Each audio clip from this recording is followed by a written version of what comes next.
Hello guys, in this video I will show you how to buy Hype on the Kucoin app. First, let's open the app. Then, we need to go to the trading section. If you want to buy from a trading pair, click on the symbol. And let's type Hype to find the correct trading pair. Tether trading pair has the best liquidity, so I recommend using this one. But if you want to do it quicker, go to the Convert section. I will pay with USDC, so let's find this crypto on the list.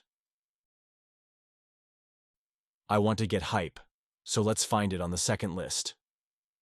Here it is. Now you only need to type how much you want to convert, and click Convert to Hype. Here, just confirm the order. And that's all. As you can see, we have successfully bought Hype token.